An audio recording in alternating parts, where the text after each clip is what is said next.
नमस्कार, मैं अशोक भाटी। आप देख रहे हैं इंडिया एक्सप्रेस न्यूज। आइए डालते हैं आज की मुख्य खबर पर नजर।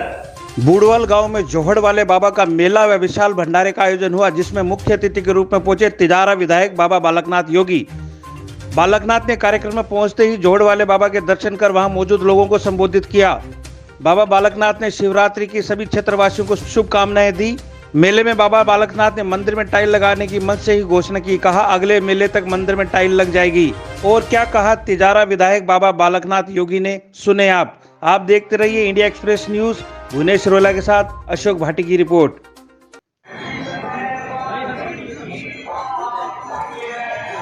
आपका अपना बाबा बालकनाथ, बाबा मैन बालकनाथ योगी आपके गांव की इस पवित्र पावन मेले पर प्रथम दृष्टया पधारे हैं। और इसी के साथ मैं उम्मीद करता हूं कि दोनों हाथों पर उठाकर तालियां बजाकर बाबा का हार्दिक स्वागत और आभार करें। हाँ भाई, एक बार मेरे साथ में सभी मिलकर आप सभी के लाडले महन बालकनाथ योगी जी विधायक तिजारा एवं पूर्व सांसद अलवर हमारे बीच में पहुंचे हैं। मेरे साथ में सभी बोलेंगे, बाबा बालकनाथ योगी, बाबा बालकनाथ योगी।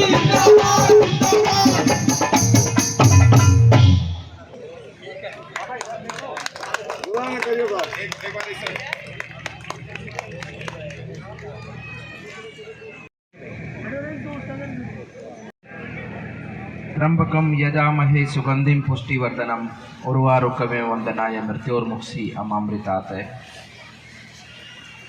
बोलिए भगवान भोलेनाथ की, बोलिए बाबा जोहड़ वाले की।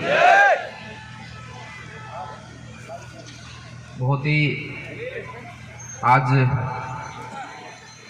बड़ा दिन है, बड़ा अवसर है। महाशिवरात्रि का महापर्व है और भगवान भोलेनाथ को प्रसन्न और भोलेनाथ का आशीर्वाद प्राप्त करने के लिए आज पूरे देश के अंदर, पूरे दुनिया के अंदर भगवान श्री की स्तुति का भाव आज के दिन जन जन में देखने को मिलता है। उसी का बड़ा मेले का आयोजन हमारे अपने गांव इस बूढ़वाल के अंदर काफ़ी लंबे समय से यहाँ पर आप सभी भक्तों के माध्यम से आयोजन किया जाता है, जिसमें कि आज मुझे भी आने का सौभाग्य मिला है और बाबा जोहड़ वाले के दर्शन करने का सौभाग्य मिला। और जैसा कि भगवान श्री कहते हैं कि कण कण में भगवान राम विराजमान है, तो आप सबके दर्शन करने का भी सौभाग्य मिला है। आप सब पुण्य आत्माओं का भी आशीर्वाद और स्नेह मुझे प्राप्त होगा आज इस दिन, मुझे ये पूरा विश्वास है।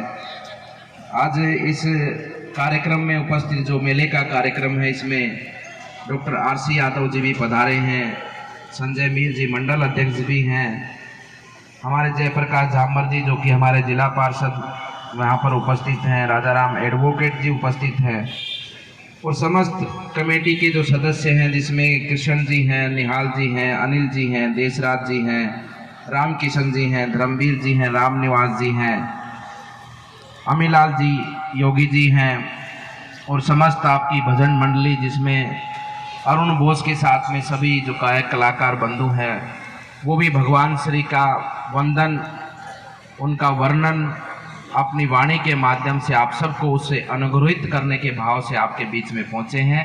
अन्य सभी मंचासीन हमारे आप सबके चहेते, आप सबके जानकार, मित्र, बंधु और समाज सेवा से जुड़े हुए, पार्टी से जुड़े हुए सभी महानुभावगण, और सामने विशेष रूप से विराजमान बुजुर्ग बैठे हैं, बड़ी संख्या में माताएं बहनें बैठी हैं, युवा साथी भी हैं। आप सबकी भी सादर उपस्थिति को मैं प्रणाम करता हूं। ये हमारे देश के अंदर परंपराएं हैं कि हर गांव में समय समय पर मेलों का आयोजन होता है। कहीं किस तो तिथि के दिन, कहीं किस उत्सव के दिन, कहीं किस पर्व के दिन, हर एक गांव में हमें मेलों का आयोजन देखने को मिलता है। और ये हमारी संस्कृति का ही सौंदर्य है, जिसमें ऐसे आयोजनों को हमें देखने का, उनको आयोजन करने का अवसर मिलता है। और जहाँ पर पूरा गांव एकजुट होकर सभी लोग एक साथ मिलकर एक धार्मिक कार्यक्रम का आयोजन करते हैं और उस धार्मिक कार्यक्रम के माध्यम से जन सेवा के भाव को प्रदर्शित करते हुए जन सेवा के उद्देश्य को प्राप्त करते हैं। इन मेलों के दिन हम सब लोग मिल जाते हैं, गांव के सब लोग मिल जाते हैं, एक स्थान पर सब लोग आकर बैठ जाते हैं, सबके विचार मिलते हैं, सबके भाव मिलते हैं। और ये हमारी परंपरा की सौंदर्यता है कि मेले ऐसे हैं हमारे कि जहाँ पर कई बार कोई झगड़ा हो जाता है, कोई बात हो जाती है, जो कई दिनों से आपस में बात नहीं करते हैं, लेकिन मेले में आकर वो भी मिल जाते हैं, उनमें भी प्रेम का भाव उत्पन्न होता है। ये हमारे इन मेलों का स्वभाव है, ये हमारे इन मेलों का आयोजन है। आज तो भगवान भोलेनाथ का दिन है, इस सृष्टि के निर्माता भगवान भोलेनाथ का दिन है। आज के दिन भगवान श्री चरणों में हम प्रार्थना करते हैं, उनको प्रसन्न करने के भाव से उनका जलाभिषेक करते हैं और मन से हृदय से जो हम अपनी कामना को उनके सम्मुख रखते हैं तो निश्चित रूप से भगवान वो हमारी मनोकामनाएं पूर्ण करते हैं। लेकिन भगवान श्री से आशीर्वाद के साथ साथ में हमें कई बातों को ध्यान में रखना होता है, कई बातों को साथ में लेकर जीवन को आगे बढ़ाना होता है। लेकिन आज का युग इतना महत्वाकांक्षी हो चुका है कि आज व्यक्ति अपने व्यक्तिगत स्वार्थ के लिए वो अपने रिश्ते नातों को भी दूर कर देता है, अपने मित्रों को भी दूर कर देता है, अपनी परंपराओं को भी तोड़ देता है, अपनी मर्यादाओं को भी खंडित कर देता है और तो और अपने धर्म को भी वो छोड़ने को तैयार हो जाता है, कहीं ना कहीं धर्म के साथ भी धोखा करता है। हम आयोजनों में आते हैं, भगवान के प्रति हम अपना नतमस्तक नमन करते हैं। अच्छे बुरे का ज्ञान हम सबको है, लेकिन उसके बावजूद भी हम अपनी स्वार्थ की कामना को पूर्ण करने के लिए हम इस प्रकृति का भी दोहन करते हैं, प्रकृति को भी हम कहीं ना कहीं किसी ना किसी रूप से हानि पहुंचाते हैं। उसका जो सारा दुष्परिणाम है वो आज हमें देखने को मिल रहा है। विचारों का दुष्परिणाम हो, कर्म का कार्य हो या हमारे व्यक्तिगत स्वार्थ के लिए हम प्रकृति का जिस प्रकार से दोहन करते हैं, इन तीनों ही क्षेत्र में आपने देखा होगा आखिर में भोगना मनुष्य को ही पड़ता है। और आज हम भोग भी रहे हैं। चर्चा बातचीत हर जगह होती है कि आज युवा हैं, बच्चे हैं, वो बुजुर्गों का सम्मान नहीं करते हैं। आज घरों के अंदर, परिवारों के अंदर जिस प्रकार से नशे ने अपनी जगह बनाई है, वहां पर महिलाओं का सम्मान घटा है। आज व्यक्ति के अंदर इतना स्वार्थ हो जाता है कि जहां उसका अधिकार भी नहीं है, वो पता है कि वो गलत है, अधिकार किसका है वो जानता है, लेकिन उसके बावजूद भी व्यक्तिगत स्वार्थ के लिए, उसको प्राप्त करने के लिए हम जिस प्रकार से लड़ाई झगड़ा, जिस प्रकार से बुरा भला बोलना, इन सब बातों को बढ़ावा देते हैं, उसी का दुष्परिणाम है कि आज ये सब चीजें हमें भोगनी पड़ रही हैं। आखिर में इसके कारण कौन है? कारण तो हम सब लोग ही हैं। हम सब ने ही ऐसी व्यवस्थाएं बनाई हैं। अगर हम अपने घर की सफाई करेंगे तो वहां शुद्धता नजर आएगी। अगर हम घर के अंदर झाड़ू नहीं लगाएंगे, पोछा नहीं लगाएंगे, तो वहां गंदगी ही नजर आएगी, उसके अलावा और कुछ नहीं नजर आएगा। उसी प्रकार से हमारे विचार, हमारा कार्य हम इस भाव से रखेंगे कि हमें समाज में शुद्धता को आगे बढ़ाना है, समाज में सद्भाव को आगे बढ़ाना है, समाज में प्रेम को आगे बढ़ाना है, समाज में मर्यादाओं का पालन हो, समाज में आदर और सम्मान हो। ऐसे विचारों को हम अगर आगे बढ़ाएंगे तो जो आज हमें ये व्यवस्थाएं, आज जो हमें ये समस्याएं जो देखने को मिलती हैं, मुझे पूरा विश्वास है कि उसमें बड़ा परिवर्तन आएगा। क्योंकि हम गलत रास्ते पर चले तो आज यहाँ पहुँचे हैं। हम आज से ही सही रास्ते को अपनाएंगे तो आने वाले समय पर हमारे बच्चे बच्चियों का और हमारा ये पूरा समाज एक शुद्ध वातावरण के साथ में मिलजुल कर आगे बढ़ेगा और समाज के अंदर पुनर्धर्म की स्थापना होगी। और ये तो हमारा सौभाग्य है आज कि आज हम इस पल के गवाह हैं, इस पल के हम साक्षी हैं कि आज कितना सब कुछ अच्छा हो रहा है देश के अंदर। आज कितनी बड़ी बड़ी घटनाएं, कितने बड़े बड़े कार्यक्रम जो लंबे समय से हमारा जनमानस, हमारा हिंदू समाज जिनकी प्रतीक्षा कर रहा था, वो भगवान रामलला भी अब विराजमान हो चुके हैं अपने आसन के ऊपर।